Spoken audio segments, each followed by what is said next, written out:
नमस्कार, जय हिंद, जय बुंदेलखंड। मैं जीएस रंजन बुंदेली झलक की ओर से आप सबका हार्दिक स्वागत करता हूं। आज तकनीकी खराबी के कारण मैं क्षमा चाहता हूं। हम फिर वापस आ गए।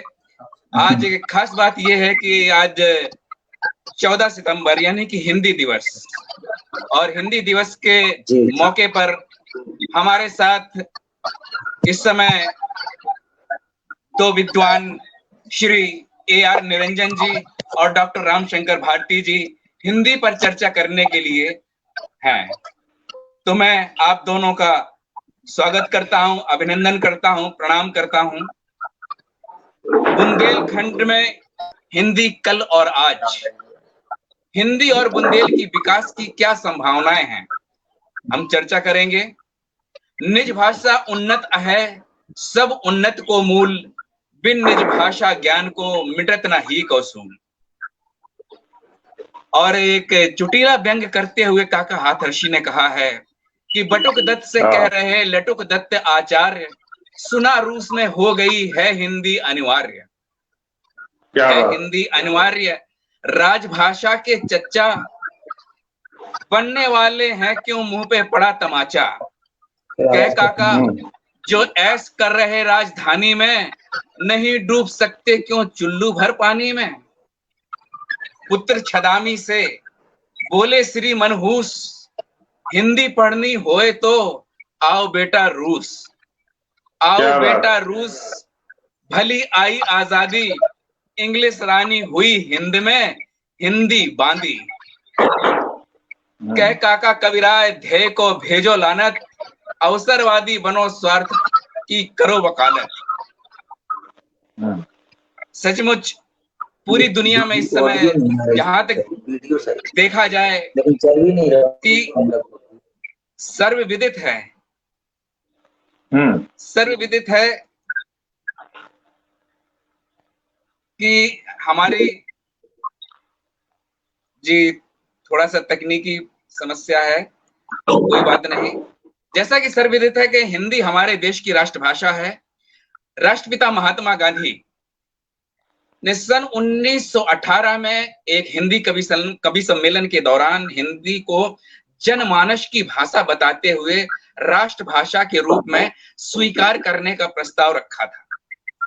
मनीषियों का भी मानना है कि जिस राष्ट्रभाषा की अपनी कोई भाषा और संस्कृति नहीं है, वो कभी भी उन्नति के पथ पर अग्रसर नहीं हो सकता।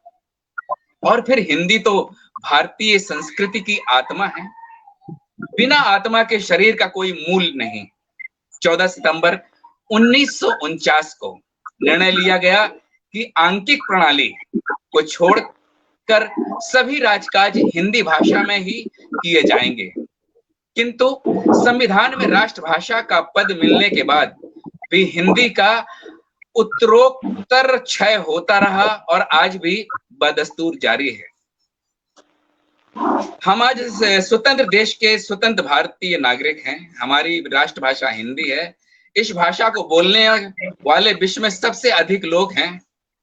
अंग्रेजी को ब्रिटेन में लगभग 2 करोड़ लोग मातृभाषा के रूप में प्रयोग करते हैं, जबकि हिंदी को भारतवर्ष में उत्तर प्रदेश, राजस्थान, हिमालय, हरियाणा प्रदेश, बिहार, मध्य प्रदेश, छत्तीसगढ़ जैसे प्रांतों में लगभग 60-65 करोड़ लोग अपनी मातृभाषा के रूप में प्रयोग करते हैं। तो सचमुच, लेकिन बड़ी विडंबना है इस बात को लेकर, नहीं वो तो बहुत करते हैं कि हमारे उत्तर प्रदेश में पिछले साल जो रिजल्ट आया और परीक्षार्थियों की स्थिति जो देखी गई है हिंदी भाषा को लेकर, तो बहुत ही दयनीय है। हम क्यों भूल जाते हैं? तो सर्वप्रथम मैं निवेदन करता हूं आदरणीय भारती जी से कि शुरुआत यहीं से करते हैं कि उत्तर प्रदेश का जो पिछले साल का रिजल्ट था और सबसे ज्यादा हिंदी में फेल हुए विद्यार्थियों के पीछे कौन सा वो कारण है। जी सर। नमस्कार रंजन जी, और आज जय हिंदी जय नागरी। आपने जो अभी अपनी प्रस्तावना में 2-3 प्रश्न भी रखे और उनके उत्तर, और वही जो हमारा गांधी जी का जो संकल्प था मातृभाषा को लेकर, गांधी जी ने महाराष्ट्र में बहुत काम किया और वर्धा में उन्होंने हिंदी नागरी सभा की स्थापना की, वहां पर किया, जो हिंदी भाषी नहीं था, लेकिन वहां पर उन्होंने शुरू किया। और गांधी जी का जैसा मानना था, क्योंकि गांधी जी भारत की आत्मा को, उसकी नब्ज को समझते थे, उन्हें भारत कहाँ बसता है इसका भली भांत पता था, उनका मानना था। और ये उनका ही मानना नहीं था, ये सच है कि भारत बसता है, भारत की आत्मा गांव में रहती है। और अगर हमारी मातृभाषा उपेक्षित होगी, गांव में हम भाषाई शिक्षा की कोई व्यवस्था ठीक से नहीं करेंगे, समुचित उसका व्यवस्था नहीं करेंगे, तो निश्चित रूप से जो हमारे भाषा की संस्कृति है, क्योंकि भाषा केवल एक भाषा ही मात्र नहीं होती, वो हमारी संस्कृति होती है, वो एक संस्कृति संभाग होती है। और गांधी जी ने, मैं 2-3 नाम आपको बताता हूं कि ये जो, मैं तो आज जो 14 सितंबर है हिंदी दिवस, मैं ऐसा नहीं मानता, और ये तो एक तरह से हिंदी के साथ बहुत बड़ा छल है। और ये हिंदी दिवस मनाना, आज बहुत सारे जो कार्यक्रम हो रहे हैं, उन कार्यक्रम का जो उद्देश्य है वो हिंदी को कितना आगे ले जाएगा, कितना व्यापक बनाएगा, कितना उसको समृद्ध करेगा, ये एक चिंता का विषय है। और इस पर दृष्टि भी होनी चाहिए। आज जिस तरह से बहुत सारी बातें हिंदी को लेकर हम कर रहे हैं, और अगर हम मान लें 1949 से 14 सितंबर से हम बातें ही तो करते आए, हमने हिंदी के लिए आखिर कौन सा ऐसा महत्वपूर्ण काम किया है कि हम उसको देखें। मैं 2-3 नाम बताता हूं, जिसमें बुंदेलखंड के एक, मैं उनको ऋषि कहता हूं, हमारे राष्ट्र कवि आदरणीय मैथिली शरण गुप्त दद्दा जी और काका कालेलकर जी। ये देखिए, इतिहास में बहुत कुछ चीजें हमको पढ़ने को नहीं मिलती।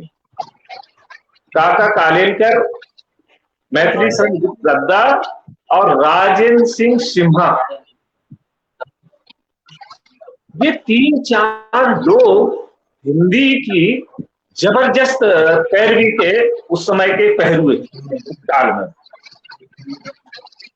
क्योंकि मैं बुंदेलखंड का हूं और झलक भी बुंदेलखंड की संस्कृति को संवर्धन करने का काम कर रही है। तो दद्दा, हमारे मैथिली शरण गुप्त जी, राष्ट्र कवि श्रद्धेय, मैं उनको ऋषि कहता हूँ, साहित्य ऋषि, उनका बहुत बड़ा योगदान है। उस समय जो संसद में जो प्रस्ताव लाया गया, बहुत से लोगों की इस पर इच्छा नहीं थी कि ये प्रस्ताव लाया जाए। अब वो जो संवैधानिक व्यवस्था जो 15 वर्ष की बनी, कि 15 वर्ष के बाद फिर ये हो जाएगा, फिर 15 वर्ष तक अंग्रेजी रहेगी, फिर हिंदी राजभाषा से राष्ट्रभाषा हो जाएगी। लेकिन ये बड़ा दुखद विषय है और बहुत ही चिंता का कारण है कि आज भी वही सब हम बातें रटी रटाई करते आ रहे हैं। आपका जो प्रश्न है कि हिंदी आखिर उत्तर भारत में, उत्तर प्रदेश में खास तौर से हिंदी की स्थिति क्या है। एक जमाना था,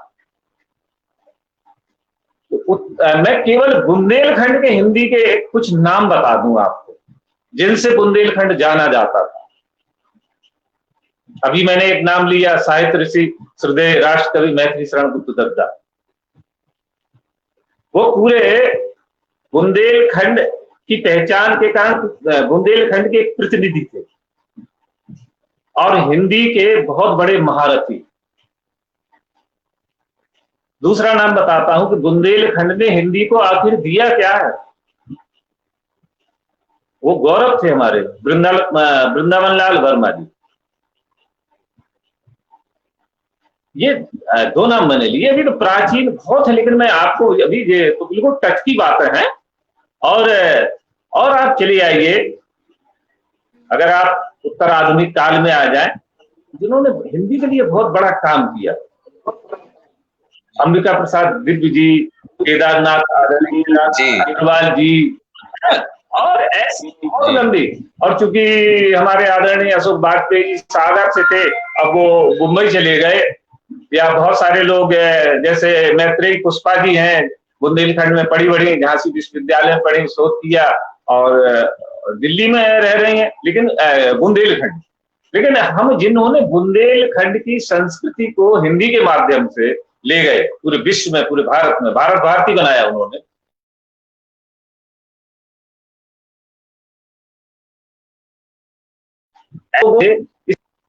और हम उनकी बताए हुए रास्ते पर, उन्होंने जो हिंदी के लिए, वो देखिए बहुत, मैं तो चूंकि मैं स्पष्ट बता हूं, अगर किसी को ये अप्रिय लगे मेरी बात तो मैं क्षमा चाहूंगा, कि हम जो तथाकथित हिंदी के पहरुए हैं, जिन्हें हिंदी की जो हम रोटी खाते हैं, हम अंग्रेजी में सोचते हैं, हम अंग्रेजी का जीवन जीते हैं, लेकिन बात हम हिंदी की करते हैं।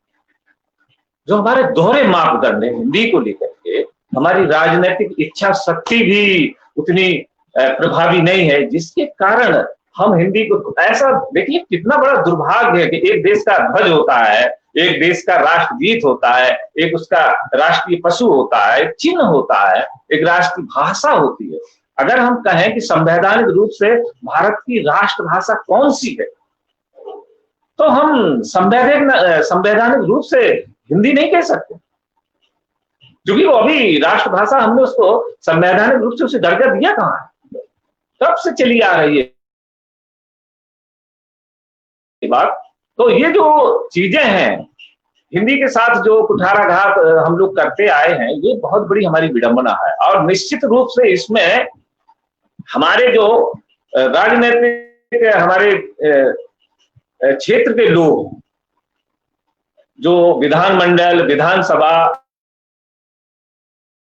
और उसकी वोट लेकर के, गांव का कोई आदमी अंग्रेजी नहीं जानता, आप अंग्रेजी में वोट मांग कर आइएगा हमारे गांव में, किसी भी गांव में, और फिर आप विधायक सांसद बनिए,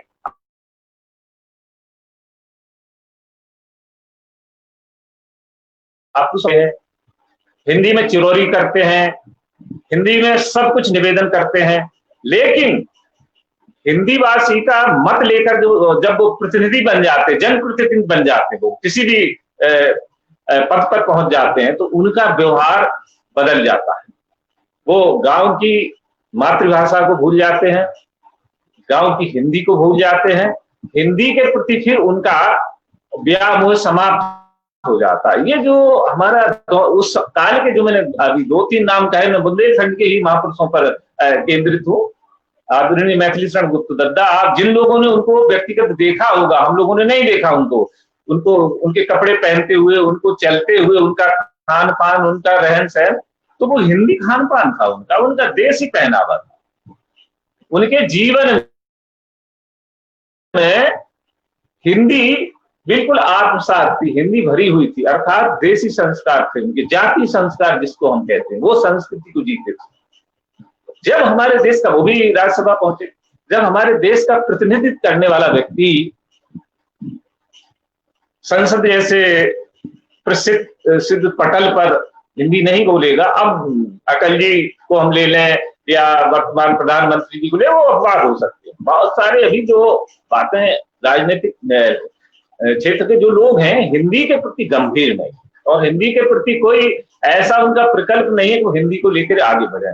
जो आपने ये दुर्दशा की बात कही, मैं तो शिक्षक हूं, और शिक्षक की जो पीड़ा होती है, मैं तो हिंदी का शिक्षक हूं, और आपने मुझको ही कटघरे में किया है।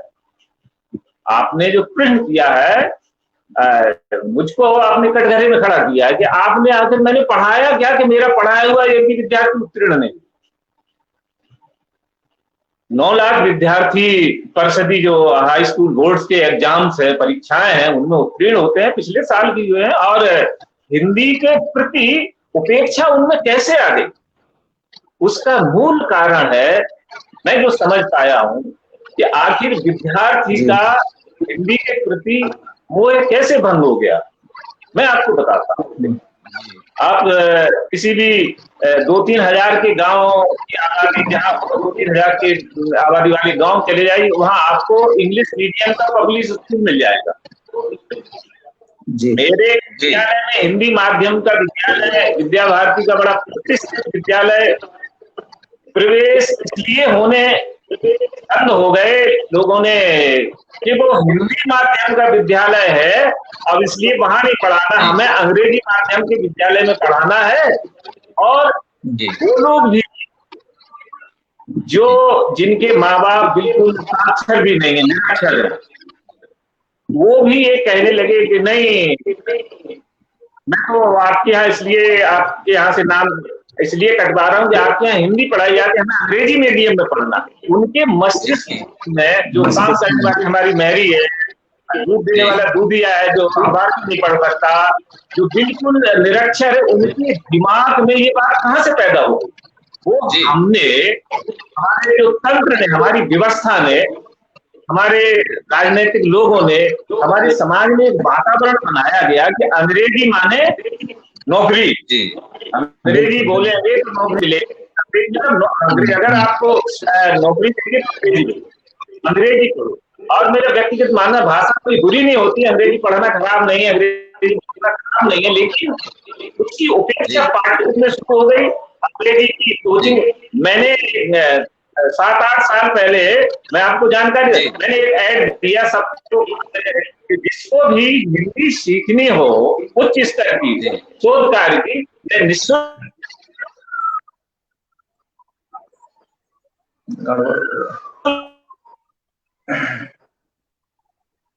अंग्रेजी को हमने वातावरण बनाया।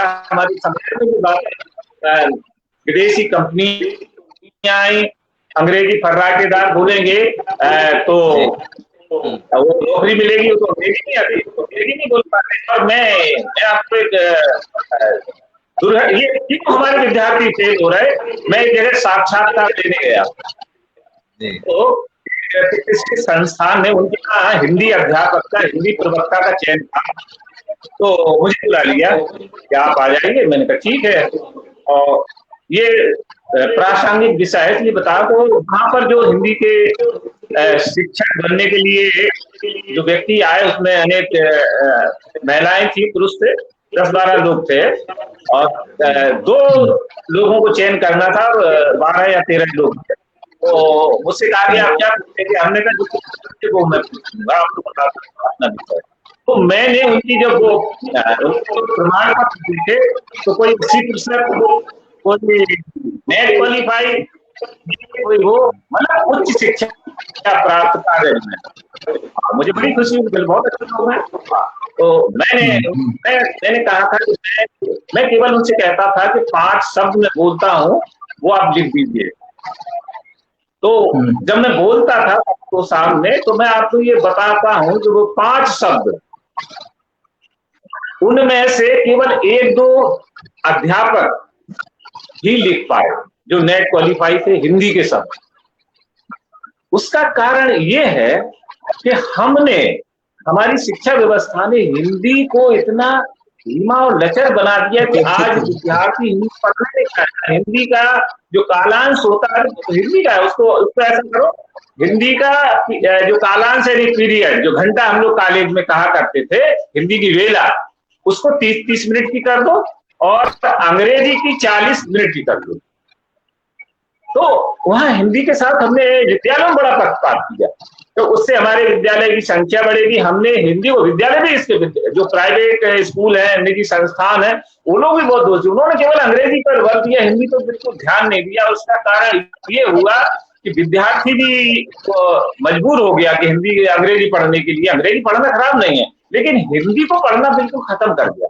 और इसकी ये बनी कि आज आप देखिए कि हिंदी का जो परिणाम आया है, हाई स्कूल और इंटरमीडिएट, उत्तर प्रदेश की कोई हिंदी माध्यम की विद्यालय है सभी, उनका जो परिणाम बड़ा चिंताजनक है। 8-9 लाख विद्यार्थी अनुत्तीर्ण हिंदी जैसे विषय में होना, चिंता का कारण है।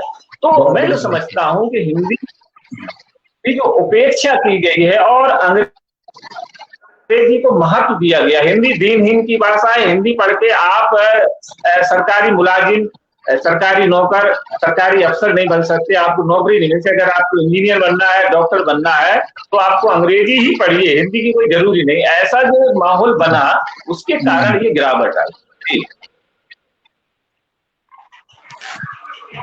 बिल्कुल बिल्कुल सही। जी, और आप करिए, मैं और पूछता हूँ। निरंजन जी। हाँ जी, मेरा ये पूछना है भारती जी से, आपका हिंदी के प्रति जो झुकाव है वो इतना कैसे बढ़ा? आपकी हिंदी में दिलचस्पी इतनी कैसे हुई, कहां से पैदा हुई?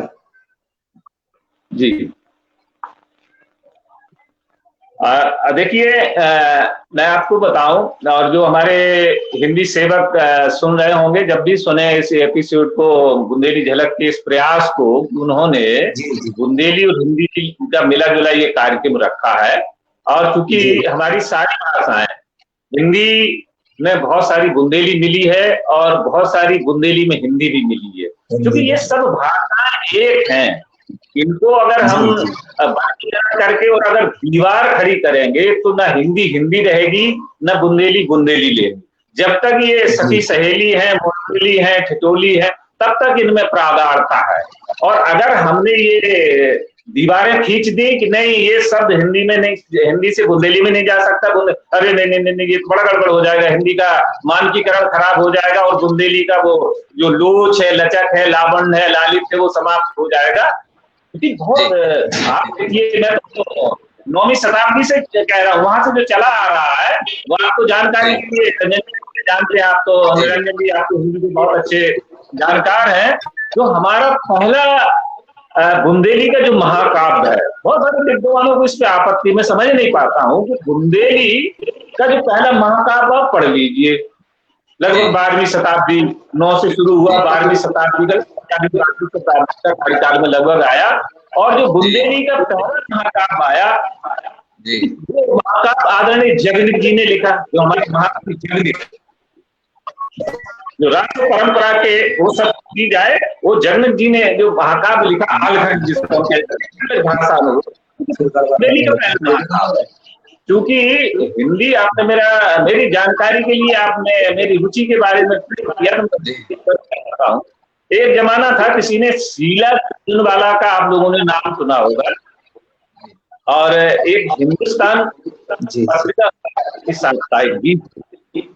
साप्ताहिक पत्रिका आया करती थी, और शीला झुनझुनवाला उस जमाने में संपादक, और वो पत्रिका बहुत बड़े आकार की, और इसी तरह से पत्रिका थी, और उस पत्रिका का नाम मैं लेता हूँ। उस जमाने में उसके जो संपादक थे आदरणीय रामानंद जोशी जी, और थोड़ा सा रंजन जी, मैं वो कादम्बिनी की बात कर रहा हूँ। कादम्बिनी मैं कक्षा 5वीं में था, तब मुझे कादम्बिनी पढ़ता था।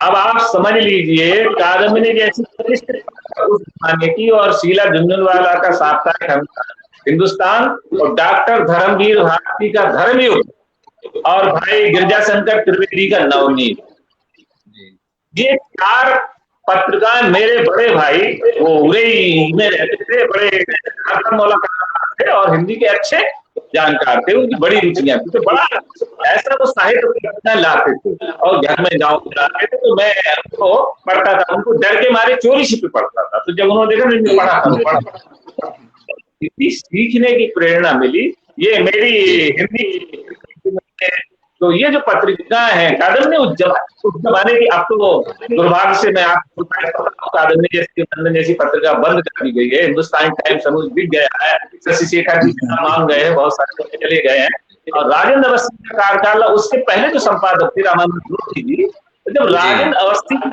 लाया, रंजन जी उनसे भली बात परिचित है, तो उन्होंने जो कालचिंतन शुरू किया, मैंने उनकी पैरोडी पर, उनकी नकल पर भी कालचिंतन किया। कहने का मतलब कि मुझे इन पत्रिकाओं से हिंदी बोलने और पढ़ने और लिखने की प्रेरणा मिली। मतलब उस जमाने में ये सब कादम्बनी में एक सूक्ति बात लिखा जाता था संस्कृत में, और वो सूक्ति बात समझ नहीं आता था कि इसका संस्कृत में अर्थ क्या होता। तो मैंने बड़े भाई से पूछा तो कादम्बनी का अर्थ क्या है, तो वो समझ जाते थे कि ये जैसे बादलों में जो पानी होता है और जो बादल गिरते हैं वो देखा है। बड़ा उसको कहने का तात्पर्य उस जमाने में ये सब कठिन बातें, वो शास्त्रीय बातें, लेकिन वो गांव के हिसाब से हम लोगों को समझाते थे। मैंने वहां से हिंदी सीखा। अब वो एक जमाना था कि ये सारी पत्रिकाएं बड़ी प्रतिष्ठित हुआ करती थी, तो मेरे पास अब भी उस जमाने की कुछ पत्रिकाएं हैं।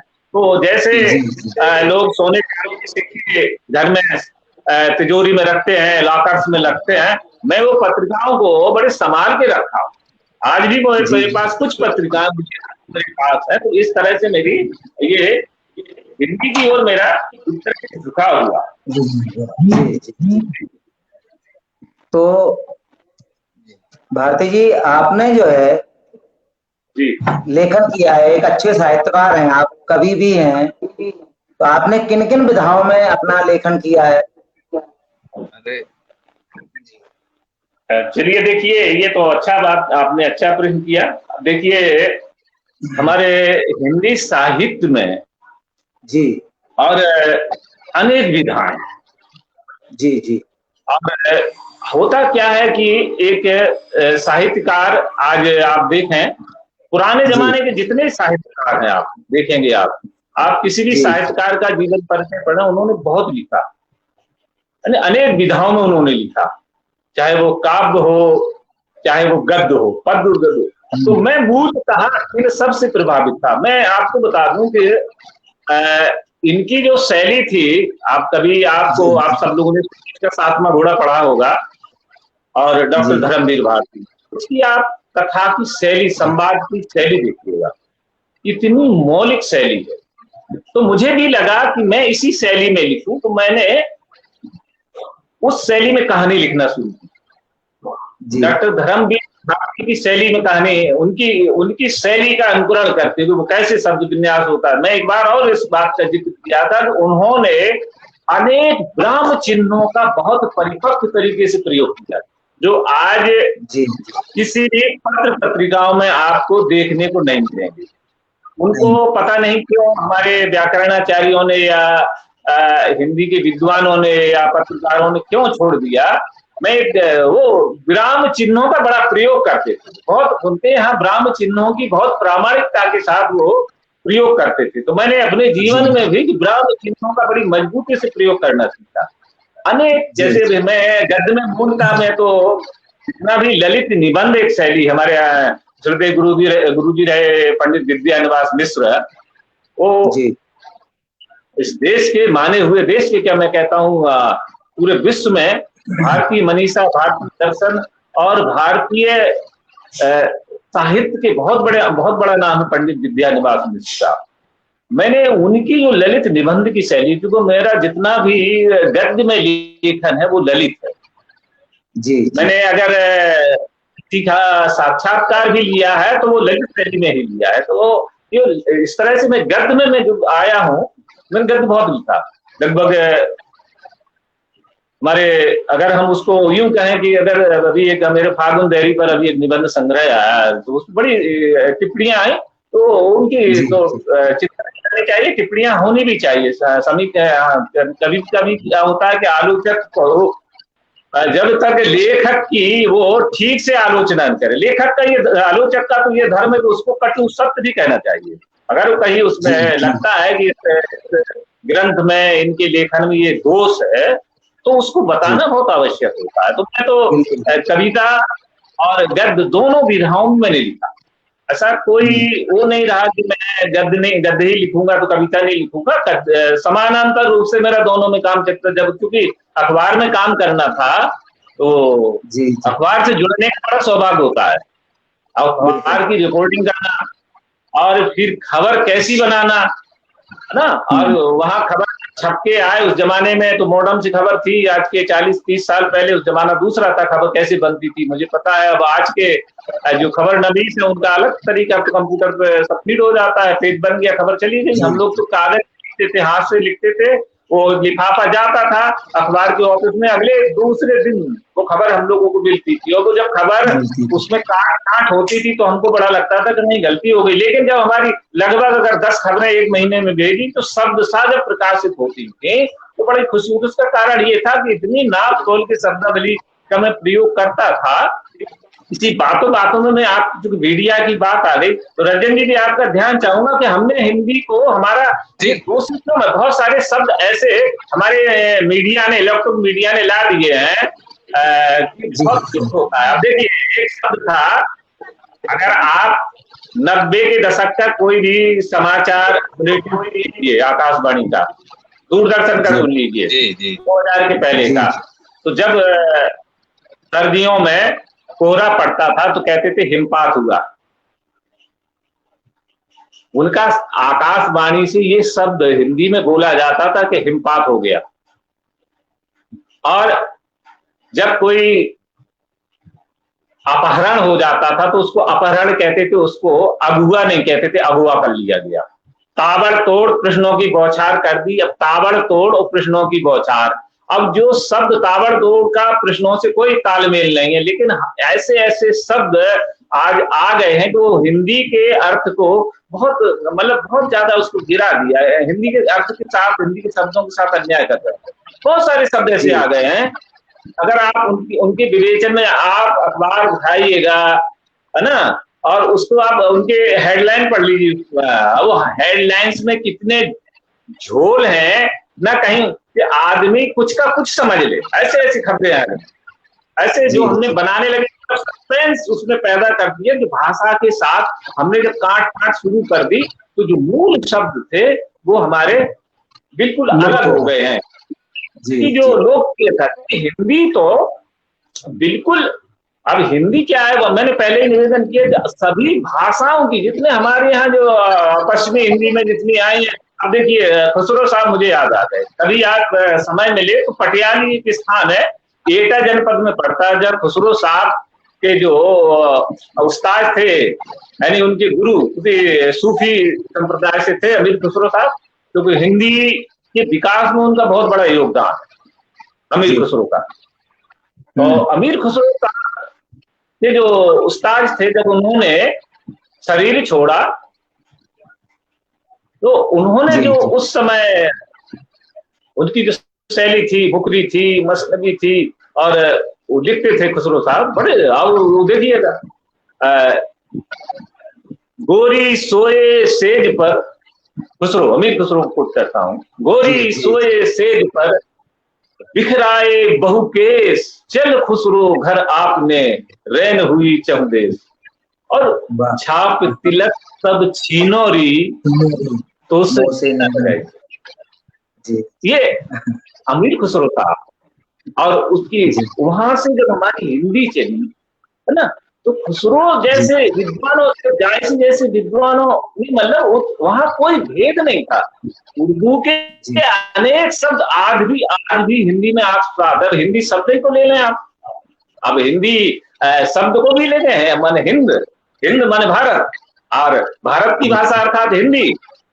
अब उसका बहुत सारा नकारात्मक अर्थ लोगों ने निकाला है, वो उसको हम यहाँ उल्लेख नहीं करते हैं, हालांकि उच्चारण दोष के कारण सिंध से हिंद और सिंधु से हिंदू है, ये वो जाएंगे तो बड़ा वैज्ञानिक विषय है, बड़ा वो गहरा विषय है। लेकिन हिंदी की जो आज की वर्तमान स्थिति है, तो मैं, क्योंकि आपको समय देना इसलिए मैंने तो सभी विधाओं में लिखा है, मैंने गद्य लिखा और मैंने एक विधा और लिखा, उल्लेख कर दूं वो आवश्यक है, क्योंकि आज चिट्ठी आई है, अब तो डाकिया नहीं, और मैं वो सौभाग्यशाली हूँ, लगभग 2000 तक, 86-87 से लेके और 2000 तक मेरे घर रोज डाकिया आता था। डाकिया आता था, मैं उसको बहुत स्वागत सत्कार करता था, रोज मेरी चिट्ठियां आती थी। और उन लोगों की पत्र लिखन भी हिंदी साहित्य में एक विधा, बहुत महत्वपूर्ण विधा रही। अभी आप देखें साहित्यकार एक दूसरे को पत्र कैसे लिखते थे, वो पत्र में सारी बातें विषय लिखते थे और उसमें कोई गप नहीं होती थी, गल्प। वो सब देश की समस्याएं, भाषा की समस्याएं, लेख के बारे में उनको, तो मैंने बहुत पत्र लिखे और मैं उन सौभाग्यशालियों अपने को मानता हूं। मैं आपको नाम बताता हूँ, ज्ञानपीठ की बहुत बड़ी, जिनको ज्ञानपीठ मिला, और पंजाबी की बहुत बड़ी शायर रही, देश का बड़े नामचीन, बड़े अपने किस्म की अलग हस्ती रही, आदरणीय अमृता प्रीतम जी, है ना, और लुधियानवी साहब से लेके इमरोज साहब से लेकर के, और हैं उनका जो रसीदी टिकट है आत्मकथा, अरे साहब एक बार आप रसीदी टिकट पढ़ लीजिए, कागज पे कैनवस पढ़ लीजिए, जिनको उनको पुरस्कार मिला, तो आपको औरत होती क्या है, स्त्री है क्या, प्रेम है क्या, ये है क्या, सब कुछ मिल जाएगा आपको। आपको दुनिया के शास्त्र का जो निचोड़ है, यानी वैदिक ज्ञान जिसको हमारे शास्त्र के चीजों में है ना, अभी छोड़िए आप, जो आपके पास रसीदी टिकट पढ़ लीजिए आपको, तो वो के बच्चे क्या था। और मैं आपको जानकारी दूं, उनकी एक पत्रिका थी नागमणि, नागमणि निकालती थी। हुआ क्या, नागमणि क्यों लिखी उन्होंने, क्यों चली, बहुत सारी चीजें इतिहास में दफन है। उनको एक बेटी हुई और बेटी वो भ्रूण उनका डिस्टर्ब हो गया, वो बेटी पैदा, वो उन्होंने सोचा था मैं इसका नाम नागमणि रखूं, लेकिन वो धरती पर नहीं आ सकी और असमय चली गई।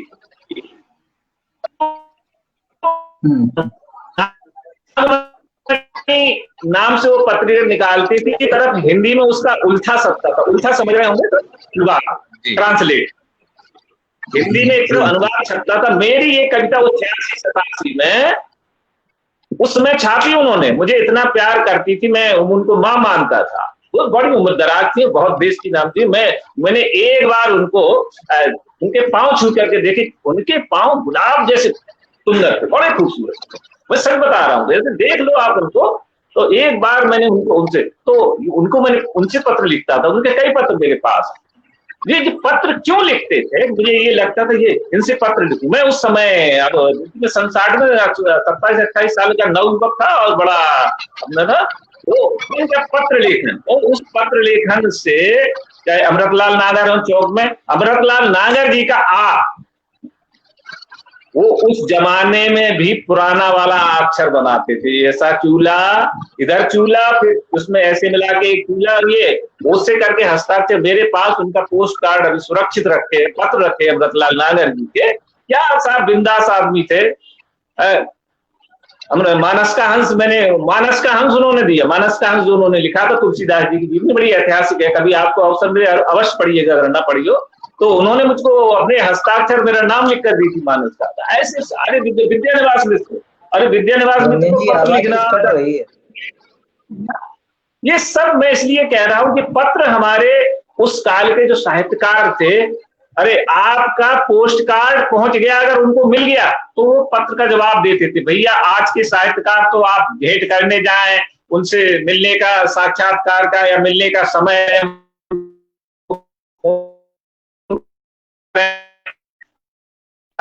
और किसी अच्छे साहित्यकार से मिलने को, वो समझता है कि मैं राष्ट्रपति से भी आ गया। ये स्थिति हो गई। उस जमाने के साहित्यकार बिल्कुल नंगे पैर दौड़े खड़े आते थे, किसी ने कुंडी खटखटाई, आ गए, हाँ भैया कैसे आए, कहाँ से आए, बैठो। वो उन लोगों में वो जज्बा था।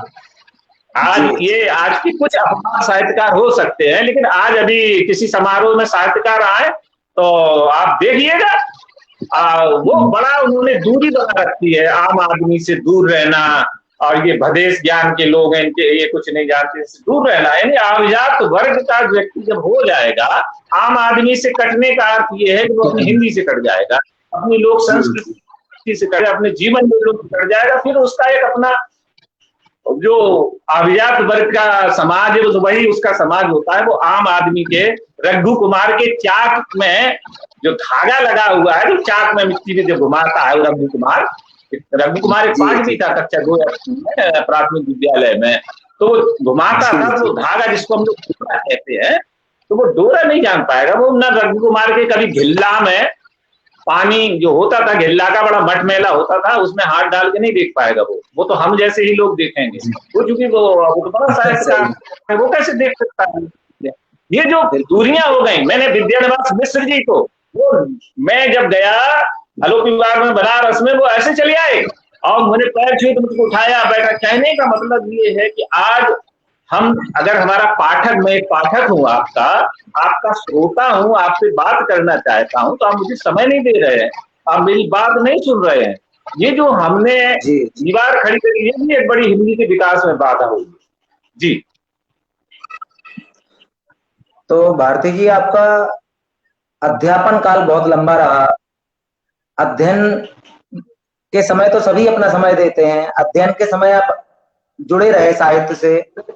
इसके बाद आपका अध्यापन काल बहुत लंबा पीरियड, लगभग 40 साल रहा है। उसमें भी आपने अपने स्तर पे अच्छा हिंदी बांटने की कोशिश की होगी। तो आज के बुंदेलखंड में हिंदी की स्थिति क्या है? आज के बुंदेलखंड मुख्य विषय यही है। जी जी, मुख्य विषय आपका यही है कि हमारे बुंदेलखंड में हिंदी पिछड़ क्यों गई? पिछड़ क्यों गई? हमारा बुंदेलखंड, हम केवल बुंदेलखंड की ही चर्चा कर लें, बुंदेलखंड में हिंदी इतनी पिछड़ क्यों गई, उसका मैं आपको कारण बताता हूं। ये बहुत बड़ी विडंबना है कि आज बुंदेलखंड के विद्यालयों में हिंदी की बड़ी दुर्गति हो गई। 2-3 मैंने अनुभव किए हैं। पहला तो ये रहा कि देखिए, जो भी पाठ्यक्रम होता है, कभी भी पुस्तक विद्यार्थी को नहीं पढ़ाती है, चाहे जितनी अच्छी पुस्तक लिखी गई हो, चाहे जितना अच्छा उसमें व्याकरण हो, और पुस्तक लेके कोई विद्यार्थी सीख नहीं सकता। उसके लिए एक अध्यापक, शिक्षक अर्थात गुरु चाहिए। और वो गुरु, बुंदेलखंड में क्या हुआ कि एक तरह से जैसे ही यहाँ बुंदेलखंड का थोड़ा सा भौतिक विकास हुआ, राजनैतिक पहल के कारण हर विद्यालयों में एक राजनीतिक माहौल बना। मैं एक उदाहरण बताता हूं कि अभी कई ऐसे विद्यालय हैं जहां के प्रिंसिपल राइफल लेके, पिस्टल डाल करके कॉलेज जाते हैं। रंजन जी, कितना खराब दृश्य हो सकता है कि एक प्राचार्य, एक शिक्षक अपने विद्यालय में पिस्टल डाल के जाए, उसके 4-5 कार में बॉडीगार्ड बैठ के तमंचे लेके जाते हो, राइफलें लेके जाते हो कॉलेज में बैठ करके, और केवल बैठता हो कॉलेज में, और वहां के शिक्षक क्या करेंगे? ऐसे अनेक उदाहरण हैं।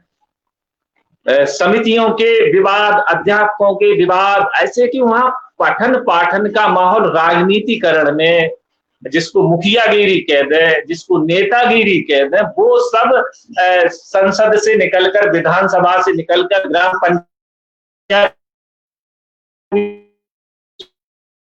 तो विद्यालयों पर एक राजनीति का वो जानकार होता था, लेकिन राजनीति में लिप्त नहीं होता था, राजनीतिक काम नहीं करता था, राजनेता के गुण नहीं होते थे शिक्षक में, लेकिन राजनेता को वो दिशा दिखाता था, उसको मार्गदर्शन करता। तो वो जब हमारा शिक्षक, हम शिक्षक राजनीति पर उतर आए, हमने विद्यालयों को अड्डा बना लिया, किसी दल विशेष के हमने अड्डे बना लिए, दल विशेष के सम्मेलन हम अपने विद्यालयों में करने लगे, दल विशेष के नेताओं को बुलाने लगे, तो निश्चित रूप से वहां पर पठन पाठन का माहौल बहुत, गांव में ये स्थिति। आज राजकीय महाविद्यालय में जाइए, वहां अभी 4-5, अभी थोड़ा सा परिवर्तन हुआ है 4-5 साल, इसके पहले वहां विद्यार्थी को प्रवेश लेने नहीं जाता, कॉलेज खाना नहीं है, वो कहते थे बड़ा खराब, सब कहते कौन पढ़ता है, कौन पढ़ाता है।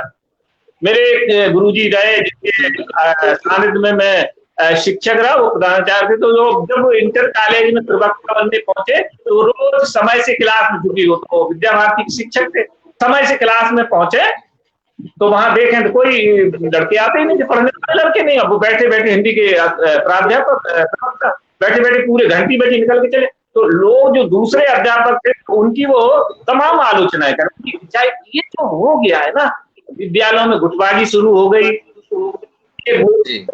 उसके कारण हमारा शिक्षा, क्योंकि अध्यापक को बहुत पाठ्यक्रम की जरूरत नहीं है, अध्यापक जो निकल के गया है, कोई भी अध्यापक गया उसमें बड़ी क्षमता है, लेकिन वो दूसरी दिशा में चले गए। ऐसा कोई जो अध्यापक बना वो बहुत ज्ञानवान है, मैं उनको प्रणाम करता हूँ, निसंदेह शिक्षा के मार्गदर्शक है, लेकिन परिस्थितियां ऐसी बनी कि उन्होंने अब किताब पढ़ा रहे विद्यार्थी को नहीं पढ़ाया। उन्होंने एक स्थिति ये बनी कि कि वो केवल किताब पढ़ाते थे, विद्यार्थी को नहीं पढ़ाते थे। उल्टा है, हमें विद्यार्थी को पढ़ाना है, किताब नहीं पढ़ानी है। तो हम जब भी पढ़ाई भी हो तो केवल किताब पढ़ाते रहे, विद्यार्थी को नहीं पढ़ाया। अब जब विद्यार्थी को नहीं पढ़ाया तो राजनीति, उसके कारण हमारे, आप देखो बुंदेलखंड के ऐसे ऐसे कॉलेज में, बता दूं, मुझे संकोच नहीं है ये कहने कि जहां पर ठेके से विद्यार्थियों को वहां प्रवेश ले लीजिए, उनका एक निश्चित शुल्क है, आपको परीक्षा देने नहीं जानी है, आपके बदले कोई दूसरा परीक्षा देगा और आपको उत्तीर्णांक मिल जाएंगे और आप बीए, स्नातक वो सब हो जाएंगे, एमए हो जाएंगे, आपकी परीक्षा हो जाएगी। नकल बुंदेलखंड में, उत्तर प्रदेश में जब नकल आई ना, ये तो चूंकि उस पर तो बहस हो चुकी है, संसद में हो चुकी, विधानसभा में हो चुकी, अगर मैं कह रहा हूं तो बुरा कर रहा हूं। जो नकल की पद्धति आई, नकल क्यों आई?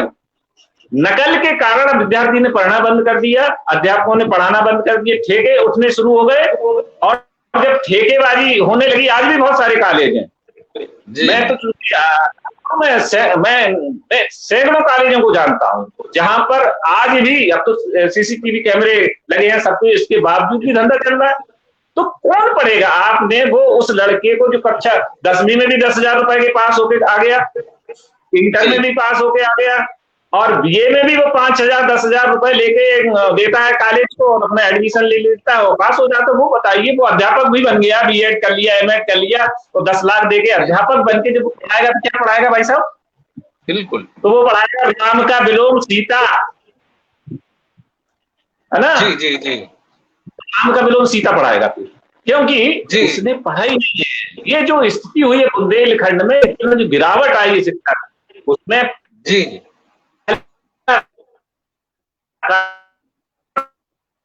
के कारण ये हमने विद्यालयों कर दिए, राजनीतिक अड्डे बना दिए, और शिक्षकों को, क्योंकि इंटर कॉलेज की प्राथमिक शिक्षकों से तो बहुत सारे सरकार काम लेती है, इंटर कॉलेज के शिक्षक से जनगणना नहीं कराती, उससे कराती है। लेकिन इंटर कॉलेज में जब विद्यार्थी कक्षा 6 में आया और 12वीं तक आपके यहाँ रहा, तब आपने क्या सिखाया? आप देख लिए तो बच्चा, बहुत सारे मैं जानता हूँ जो उनसे कहते बीए पास, कहते बीए का फुल फॉर्म बताओ, तो वो नहीं बता पाता। अगर आप 10 शब्द हिंदी के, वो ना अंग्रेजी जानता ना हिंदी जानता, लेकिन बीए पास की मार्कशीट उसके पास है 1 नंबर। ये जो हुआ है गिरावट, अब तो ऐसे ही पास हो जाते तो क्यों पढ़ेगा भाई? तो उन्होंने हिंदी के सारे विषयों के साथ घनघोर परीक्षा हो गई। ये कारण रहा बुंदेलखंड में, खास तौर से बहुत चीजें ऐसी हुई हैं कि बुंदेलखंड, क्या बताऊं मैं, मुझे बड़ा लज्जा आती, बड़ी शर्म आती, ऐसे ऐसे कुकृत, मैं उसको बहुत खराब शब्द है कुकृत, हमारे जिनको शिक्षा के मंदिर हम कहते हैं, वहां सरस्वती की देवी विराजती है, उनके सूत्राधार, उनके कर्णधार अध्यापक, प्रबंध तंत्र ऐसे साठ गांठ करके ये सब योजना बना के विद्यार्थियों को ठगते हैं, उनसे पैसे रखने का काम, और उन्हें फर्जी डिग्री पहले तो पास कराने का जो ठेका वाली बात हुई, तो पढ़ने पढ़ाने की, उसमें नुकसान हुआ मेधावी छात्र का। जो मेधावी छात्र था वो बेचारा बहुत सोच, उसका ब्रेक लगा, वो उसको कंपटीशन नहीं मिला, उसकी प्रतिस्पर्धा छात्र ने। इसके कारण बुंदेलखंड में शिक्षा का, हिंदी, खास तौर से हिंदी का आप देख लीजिए, आप अखबार का अखबार में पढ़ पाते थे बीए पास है। मैं गांव के तो स्थिति ये हो गई है था अभी, वो मैं बहुत सारे बच्चों को जानता हूँ जो मैं तो अध्यापक हूँ, और बहुत सारे बच्चों को जानता हूँ जो ग्रेजुएशन कर चुके और बिल्कुल शून्य है। ये हमने कर दिया है। उसके कारण मैं समझता हूँ बुंदेलखंड की जो हमारी धरोहर है ना, वो मैथिलीशरण गुप्त, अगर पूछा जाए उनसे दद्दा का जन्म परिचय बताओ, दद्दा के बारे में क्या जानते हो? दद्दा हमारे राष्ट्र कवि है, और वो केवल बुंदेलखंड के नहीं है, पूरे विश्व में माने जाते हैं, उनका मान है। मैथिलीशरण गुप्त के बारे में उसे ज्ञान नहीं है, उसे तुलसीदास जी के बारे में पता नहीं है, उसे कबीरदास जी के बारे में पता नहीं, और यहाँ तक कि भाई साहब क्षमा करें, बहुत सारे गुरुओं को पता नहीं है। तो गुरु भी तो उसी परंपरा से आ गए हैं ना, बहुत सारे गुरु भी तो आए उसी बैतरणी पार करके। तो जो तथाकथित उस प्रक्रिया से निकल के आए हुए लोग हैं, विद्यालयों में आए, जो लेके कॉलेज में जब आएंगे तो आप कल्पना कर लीजिए वो क्या पढ़ाएंगे, उनसे हम क्या पढ़ेंगे। अब आपको मैंने दृश्य देखे हैं जी, और कुछ पूछिए सर। जी जी जी, मैं अनंत जी से पूछना चाह रहा था कि आपने तो गांव और ये जहां आप सर्विस करते हैं तो वहां कैसा महसूस करते हैं? कुछ अभी मुझे ऐसा लगने लगा है कि लोग हिंदी को लेकर कुछ संकोच होने लगा है, इंफीरियर कॉम्प्लेक्स लगता है कि नहीं, अगर हम हिंदी बोलेंगे तो हम बैकवर्ड लगेगा, और अगर हम इंग्लिश बोलेंगे, हमारा बच्चा इंग्लिश बोलेगा तो फॉरवर्ड लगेगा, स्मार्ट लगेगा।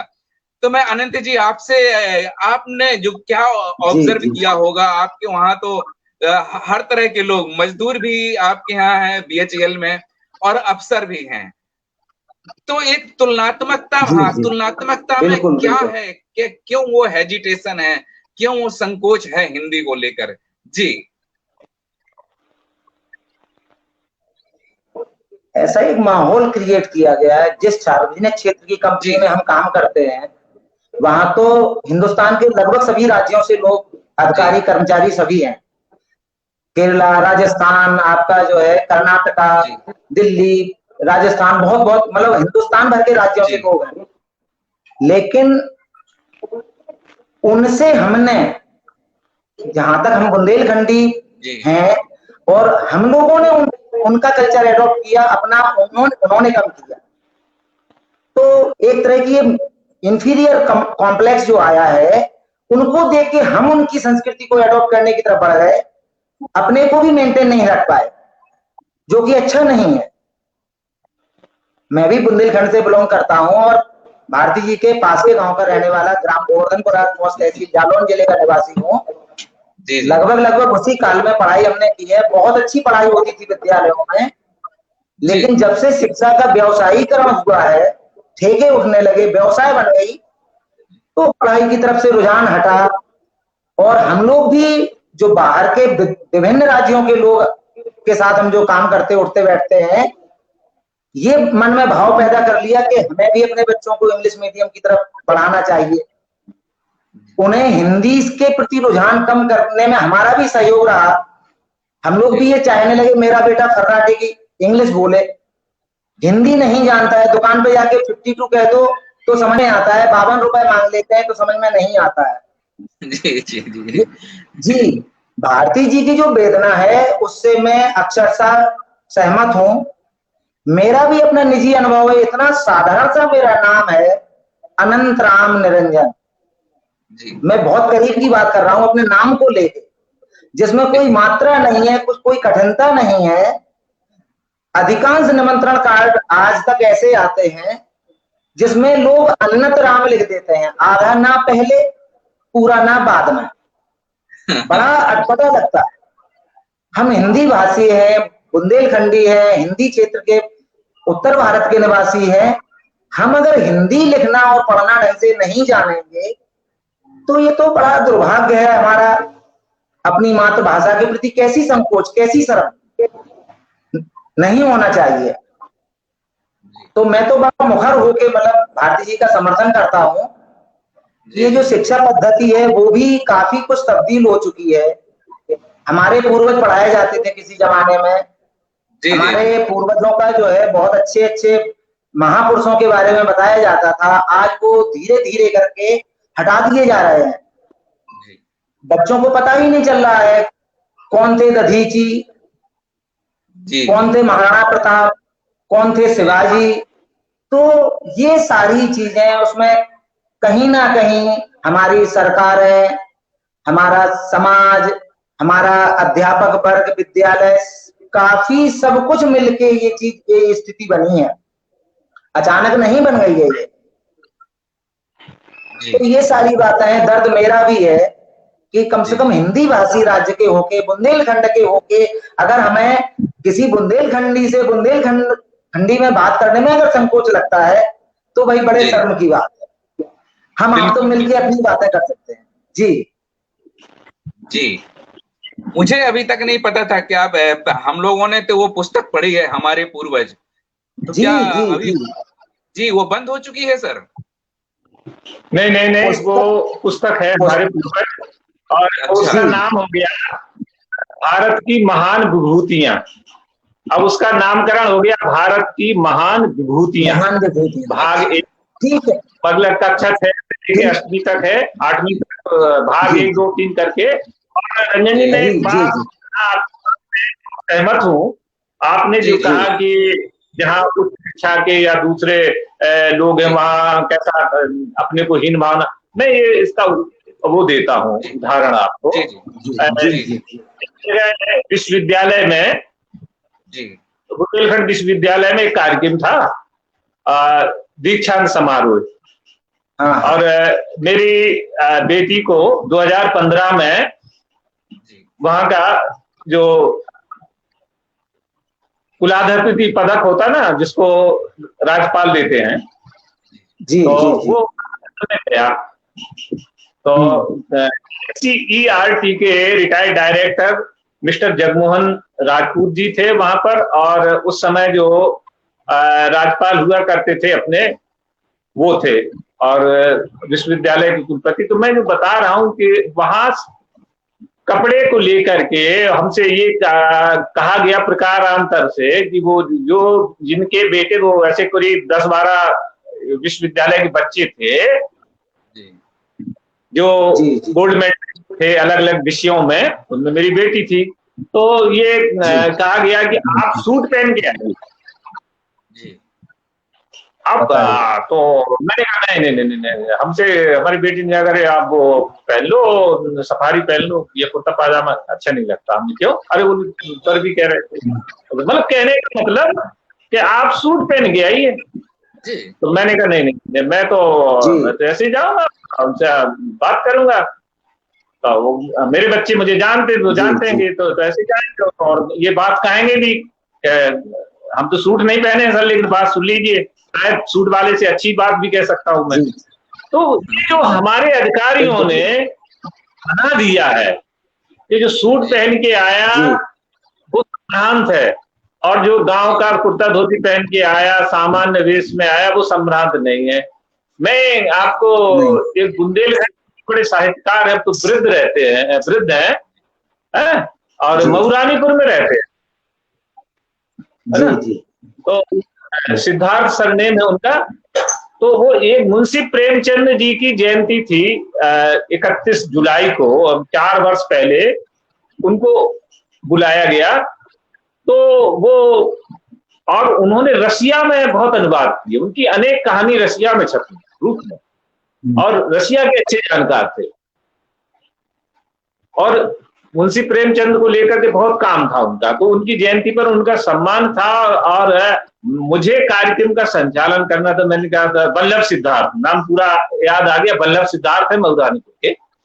तो वल्लभ सिद्धार्थ आए थे, तो मैंने जब उनको देखा, वही जैसे दद्दा कुर्ता धोती पहने, धुला हुआ ना, उस बिल्कुल साफा बांधे, मतलब कहीं से भी ये नहीं लगता था कि ये कोई बहुत सच समर के आए हैं और क्रीम पाउडर लगाए हैं, इंटीमेट बन के आए हैं, और ये गलजंदा डाल के आए हैं, जैसा हम लोग करते हैं। आज आते हैं, जब शो में बैठते हैं तो बड़ा सब तरह से आते हैं, वो ठीक है, वो भी प्राकृतिक रूप से। जैसे समय वो बोले पोपले मुंह से, मेरी बोलती बंद हो गई, मैं सच बता रहा हूँ।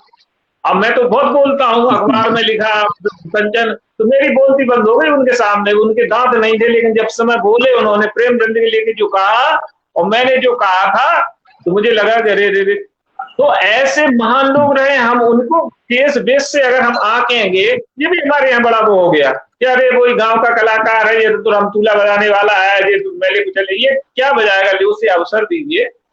तो ऐसा तो है, ये जो विरोधाभास है, हम लोग इस तरह का पक्षपात, हमारे वो आपने अंग्रेजी का वर्ड प्रयोग किया, उसके लिए वो मैं भूल गया, वो सब ठीक नहीं है। इसके कारण भी हमारा अच्छा हिंदी का अध्यापक है, हम उसको प्रोत्साहन दें और उसको पढ़ाएं। मैं तो चूंकि इस विषय पे बहुत काम किया, मैंने हिंदी में व्याकरण की पुस्तक, हमारे विद्या भारती के विद्यालय में मेरी एक लिखी हुई हिंदी व्याकरण कैसे सीखे, सरस्वती व्याकरण करके भाग 3 चलती है मेरी पुस्तक है। तो मैंने लिखा उसको प्राथमिक स्तर पे हम जब तक प्राथमिक स्तर की शिक्षा ठीक नहीं करेंगे हिंदी की, क्योंकि आज हिंदी दिवस है, और हिंदी के विद्वानों से, हिंदी के अध्यापकों से, विद्यार्थियों से सबसे निवेदन, आप अपनी प्राथमिक शिक्षा को ठीक करिए। हमको वर्णमाला का सही प्रकार लिखने का पता हो, उसका उच्चारण, और जब तक हम हिंदी की व्याकरण भाषा ठीक प्रकार से नहीं समझेंगे तो फिर अगर हम शिक्षा के क्षेत्र में जाते तो ठीक से हम वो चीज निर्णय नहीं कर पाएंगे। दूसरा, क्योंकि समय भी हो रहा है तो मैं 5 मिनट में अपनी बात समाप्त करना। और दूसरी जो विडंबना क्या है कि हमें इसके लिए एक माहौल सृजित करना पड़ेगा हिंदी को बढ़ावा देने के लिए। देखिए, तख्ती लेकर के सड़क पे निकलना, हिंदी है, जय हिंदी जय नागरी, ढोल बजा के हिंदी का कोई भला नहीं कर सकते। हिंदी का भला होगा, हमें गांव गांव में अलग जगानी होगी हिंदी के लिए। जो हिंदी के विद्यार्थी हैं उनके माता पिता को उनको प्रेरणा देनी है, हिंदी स्वयं बोलेंगे, स्वयं देखेंगे। और हिंदी के विद्या भारती के विद्यालय में 85% IAS IPS निकलते वो सब हिंदी मीडियम के हैं। हमें ऐसी हिंदी से सीखे हुए लोगों की उपलब्धियां बताने पड़ेंगी उनके माता पिता को, उन बच्चों के मस्तिष्क में ये बताना पड़ेगा।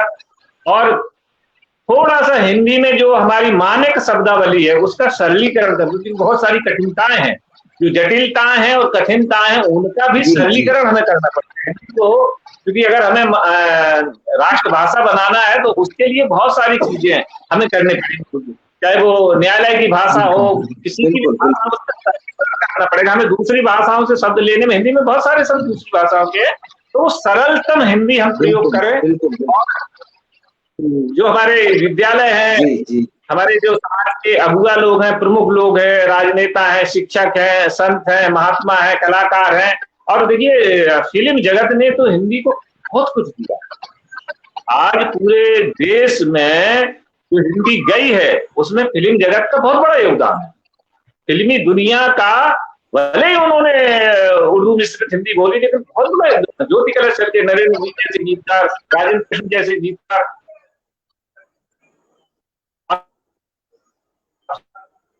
कोई भी लिखा उन्होंने, ऐसे फिल्में हैं। तो हिंदी के प्रचार प्रसार में ये सब लोग बाधक नहीं है, ये सहायक हैं।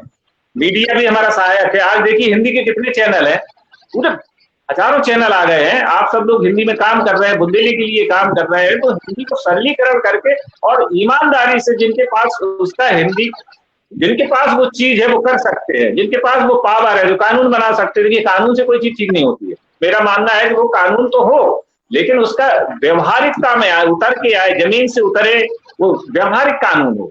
और हम उसको तब वो हिंदी का विकास और मातृभाषा बना चल रही है नई शिक्षा नीति में। अभी तो बहुत व्यवहारिकता से बहुत दूर। हम कहने को कहते हैं कि हमारे 60 करोड़ लोग हिंदी बोलते हैं और विश्व में तीसरी भाषा है, ये व्यवहारिकता से बहुत दूर है।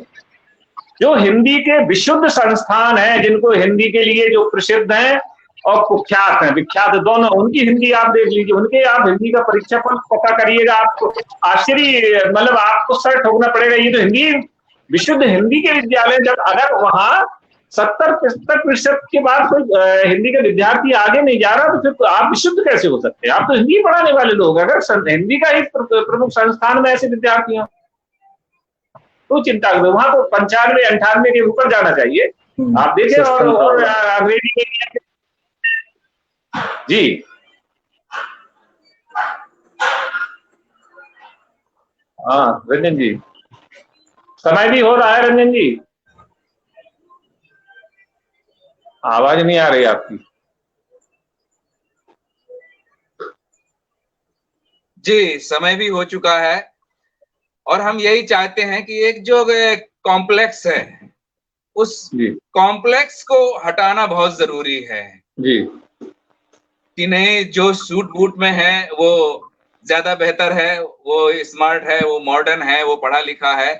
अगर कोई अपनी पारंपरिक वेशभूषा में है तो वो अनपढ़ गंवार जाहिल है। तो ये कॉम्प्लेक्स से हमको हटाना होगा और समाज के लोगों को भी और ग्राउंड लेवल पे भी और प्राइमरी के शिक्षकों को विशेष ध्यान देना होगा जी। तो ये बहुत अच्छी चर्चा रही।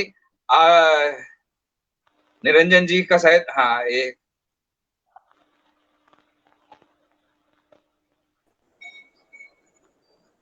और इस चर्चा के साथ बहुत अच्छा रहा। आपका धन्यवाद डॉक्टर रामशंकर जी और आपका धन्यवाद अनंत राम निरंजन जी। फिर कभी हम दूसरी चर्चा में शाम 6 बजे रोजाना मिलेंगे। तब तक के लिए नमस्कार, जय हिंद, जय हिंदी, नमस्कार, जय बुंदेलखंड। जय जय जय जय जय हिंदी, जय बुंदेलखंड। आपका एक बार पुनः धन्यवाद।